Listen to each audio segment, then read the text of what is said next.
Bello, let's talk about some fucking films. Thanks to Cousin COVID, there haven't really been that many films released this year, which isn't great, is it, I mean, this actually affects people, But two notable films that have been released recently are Tenet, which is the first film to be released since lockdown, and I'm Thinking of Ending Things, which was released on Netflix in early September. The two films are almost the complete opposites of each other. One is a big-budget action blockbuster, the other a slow, surreal arthouse film. But there is one key similarity that both these films share. Both are completely and utterly indecipherable on first viewing. Excluding the people who've read this book, anyone who says that they fully understood what was going on in these movies on their first watch is a big fucking liar. Let's first talk about Tenet. It's the latest film from Christopher Nolan, the director behind films like these. Similar to Inception, the plot of Tenet revolves entirely around a certain concept. Something about objects going backwards in time instead of forwards or some shit. Chris Nolan has a hard-on for concepts.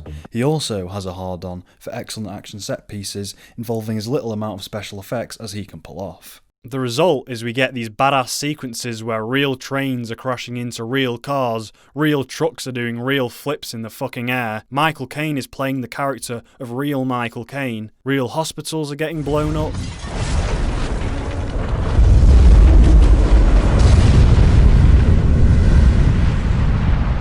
There's a higher level of effort and practicality that Nolan brings to his blockbusters that is elsewise non-existent in the rest of Hollywood. Dr. Strange was there when I got back, right? And he gave us this big briefing on how to...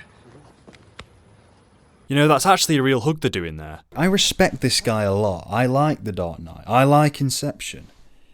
Do I like Tenet? Well, not really. Nolan delivers in spades his usual standard of authentically constructed, colossal action set pieces with trippy conceptual twists. He continues to use his status as a big-name director to create unique and intriguing visual sequences and stunts, all with a huge budget and a liberating amount of creative freedom from the studio.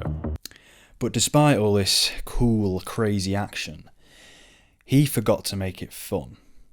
Inception is a film that dealt with a semi-confusing narrative concept with multiple characters dishing out fat loads of exposition so the audience can understand what's going on, all the while having a fun, fast-moving heist movie structure with charismatic characters and energetic, captivating music. You're invested, you're excited to see how they're going to pull it off. You care about Leonardo DiCaprio getting home to see his kids despite how fucking cliche that really is, because his character is nicely fleshed out and the performance is good enough. Look at me! Oh, no! Oh, no! Oh, no!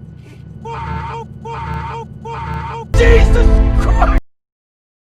Tenet does not pull any of this off. For every enticing action scene, we also get these limp, lifeless expository scenes where the protagonist, who is literally called the protagonist, is fed a bunch of key information about the plot by a personality vacuum. Everyone mumbles their lines in monotone voices for every conversation, and this isn't helped at all by the sound mixing in this film being embarrassingly incompetent. You can't hear dick, and when you do manage to catch a few words or phrases here and there, you still don't understand what's being said because it's all Christopher Nolan high-concept mumbo-jumbo. There's not much effort put into making this film compelling on first viewing besides a few remarkable visual sequences. I've only seen it once, and to this day I'm still not at all driven to go back and re-watch it. This is where I'm Thinking of Ending Things comes into the picture.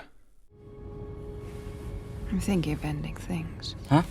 Now this is a film I've watched twice. The first time I was naturally indifferent to it, but knew there was something tangible lying within the fog of that confusion. There's way more to appreciate in your first viewing of this film than there is in your first viewing of Tenet. It has unique cinematography, brilliant acting all round, thought-provoking dialogue, and a subtle sense of underlying tension throughout the whole runtime. Doesn't get any easier as it trudges along, I'll say that. What? There's a consistent and fully realised tone that gives off the impression that the film has a focused purpose, rather than being an uneven and chaotic mess. All in all, when the film initially finished, I knew I was going to revisit this at some point after doing some of my own research, which definitely wouldn't solely consist of watching a film podcast and have someone a lot smarter than me explain the entire film to me. She is the main character, but she's also him, because she's an extension of him. She's in his mind, which is why so many of their... Well, that's it then. As we mentioned. Do you guys mind if I read off the script for a bit? cut to me. I will say, for people who've only seen it once and didn't like it at all because it was seemingly nonsensical and random, there's one small piece of information about the novel that, as soon as I heard it, the whole film instantly started to make a lot more sense. It's one idea that your mind can latch onto that puts all of the film's surrealism into context. It's not really a spoiler. It's just a helpful lens to view the film through, and it helps you get invested in the story and characters a lot more too. This film is very inaccessible without it, and I think way more people would appreciate it if they knew this one key detail going in. I'm gonna say it. So basically, the old janitor and Jake are the same person. All the scenes with the old janitor are set in reality, and all the other scenes with Jake and his girlfriend are set in a fantasy that the old man is imagining in his head. That's a sufficient amount of information to go into this film with. What? This is a very good script. So when I watched it again, knowing all this, I thought it was fucking great.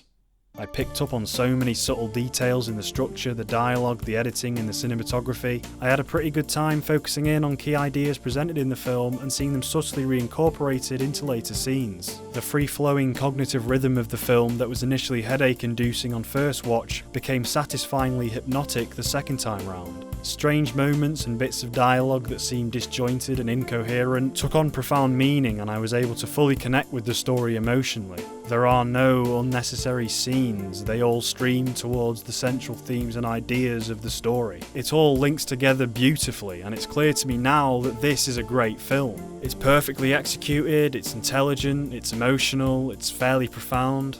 It's easily the best film of the year now. Out of the 3 films I've seen, it's the best of the year.